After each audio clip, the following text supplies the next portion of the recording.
Au milieu d'un vide sidéral? Eh bien, pas du tout. Une grande majorité de ces étoiles vivent en couple, tournant l'une autour de l'autre, prisonnières de leur force gravitationnelle. Alors, Serge Brunier, aujourd'hui, vous allez nous raconter, vous allez nous raconter une histoire étonnante d'étoiles doubles. Marie-Odile, ce sont les astronomes Sylvain Chaty et Farid Raoui qui viennent de découvrir le couple stellaire le plus incroyable qu'on puisse imaginer.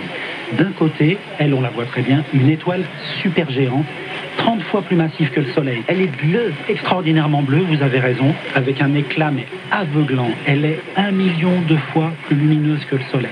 Des astres comme ça dans notre galaxie, il y en a très très peu.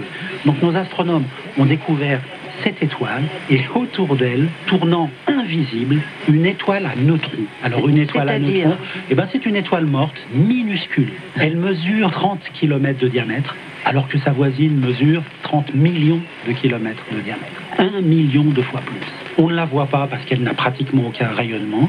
Et nos astronomes ont réussi donc à découvrir ce couple parce que leur interaction, comme vous le disiez tout à l'heure, est absolument incroyable. L'étoile supergéante est en train d'envoyer sur sa voisine une quantité de gaz et de poussière qu'elle éjecte à un rythme absolument hallucinant. Attendez, envoyer, ça veut dire que l'étoile à neutrons, elle a beau être très petite, elle a une force gravitationnelle intense.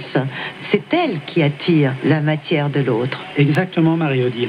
L'étoile supergéante envoie de la matière autour d'elle. Alors cette matière s'enroule autour d'elle, si vous voulez. Et l'étoile à neutrons, vous avez raison, hein, elle est à peu près 2 fois plus massive que le Soleil, on va dire, mais d'une densité, d'une dureté. Ça veut dire que, si on l'appelle l'étoile à neutrons, rappelons-le, ça veut dire que les atomes ont eux-mêmes éjecté leurs électrons tellement la matière est compressée.